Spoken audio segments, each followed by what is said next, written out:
What's going on, SE Nation? During these strange times, there are a lot of people who have been affected. I think I said that in a different video. It's not a secret. And also, there's a lot of competition for a lot of roles. And scrolling through my LinkedIn feed, I see a lot of these messages from people complaining about this or that. There are four main complaints that I see, and I wanted to address them because, yes, a lot of bad things are happening, or not a lot, some bad things are happening, but there are some things that we can do to make things better for us, for ourselves, for our friends, our family, whatever, whoever's been affected. So the first thing that I see is that no one notices my resume. There's so much noise. A lot of people submitting their resumes that their resumes are going unnoticed. And even during normal times, resumes are not the best way to find a job. The best way to find a job is through connections. So instead of worrying about your resume, I saw one that's saying, this is not just a piece of paper, this is my hope for my future. Great, but you can't really depend on a piece of paper to be the hope of the future. If you want to get a job, you have to go out and get it. You can't go out today because of COVID. You have to find other ways. You have to connect with people on LinkedIn. You have to find meetup groups that are within your industry of choice. Right now, I'm doing this No SE Left Behind. I currently have a job, so I'm doing this to help SEs who don't have jobs find jobs. So whichever industry you're in, find something that's like that. Do something like that. If there isn't no IT person left behind, then create one. If there is no SecOps person left behind, create one. Create something different. Get creative with the way you want people to learn about you. Start putting content online. No one notices someone who's hiding, right? You can put out your resume, but it's going to be buried between thousands of other resumes that are applying for the same jobs, some of whom may have more experience than you. No matter who you are, some people might have better experience or more experience. So keep that in mind. The second thing I see is that there aren't many opportunities, which is very funny because I receive messages from SEs or from anybody saying there aren't that many opportunities out there due to Corona. We can't find anything. And then I get messages from managers saying we're having a hard time finding people to hire, which is very strange because,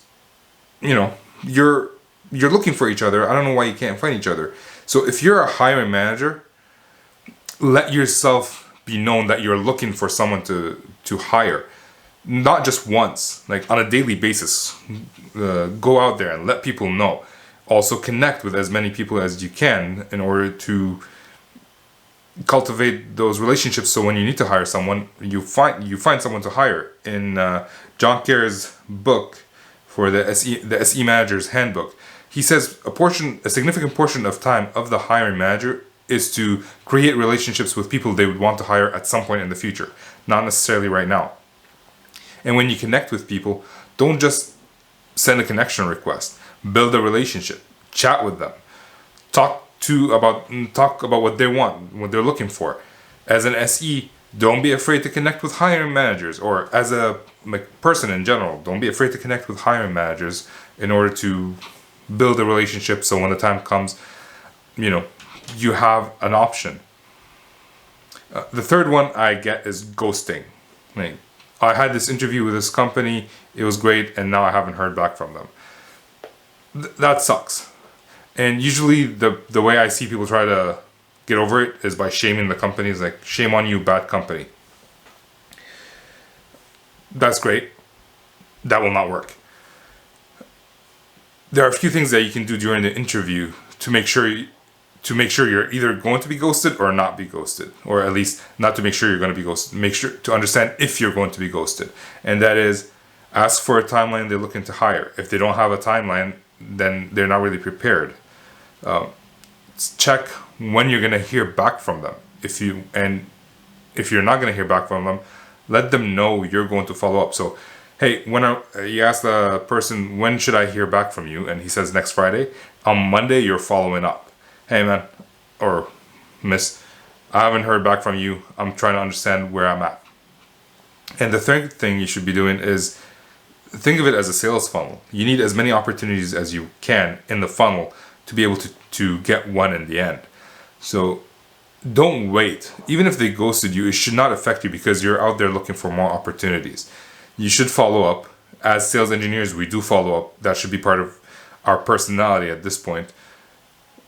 So just follow up. Make sure you understand what they're looking for. What if there's competition? If they're talking to other people who might fit the job better, check what they want from their perfect employee, because maybe they don't have any of these and you might get ghosted. It's never a good feeling to get ghosted if you dwell on being ghosted. If you don't care, if you're moving on to the next opportunity, and the only way you cannot care or you won't care is by moving on to other opportunities. As long as you're waiting for this one opportunity to come back, you're gonna be annoyed by the fact that you're ghosted. But get the timeline, get competition information, and check when you can follow up and what their perfect SE is, just to see where you are in that hierarchy of choices. And the last one I get is the interview process is too long and not streamlined. And it sucks. The way I see it, and this is just an opinion, not based on fact, which is pretty much everything that I just mentioned. Hiring managers hire once or twice a year. It's part of their job is to hire, but they don't do it every day. It's like sales engineers, their job is to do demos, but they only do demos once or twice a year. They're never going to get better at it. It's never going to be streamlined. They're never going to create a flow of how they want things to happen. So keep that in mind when you're working with hiring managers. It's not always going to be streamlined. There will be competition. There will be confusion about who to hire, because, and I'm not defending taking too long. Well, I am. It's so expensive to hire someone and then to fire them. So I understand when hiring managers want to take their time to hire the right person. And it is our jobs to make it easier for them to hire us, or to tell us from the get-go that they're not interested in us. It is our job. I can't control what other people do. I can control what I can do. And that I guess that's the gist of it. Extreme ownership. Check out the book by Jocko Willink. You can't control what other people do. You can try to influence. You can try to find out information that can help you, but in the end, you'll never control what they can do. Same thing as in sales. So these are the things that I have in mind. I hope this helps change your mindset a little bit from being passive and being worried about being ghosted to being aggressive, default aggressive. Jocko Willink always says we're default aggressive. We're not applying to one job and waiting for a response. We're applying to 10 jobs, and then we're going to apply to 10 more jobs. And then we're going to apply to 10 more jobs in the hopes that we hear back from one or two. So that's it. I'm not going to belabor the point. I'll see you guys later. Peace.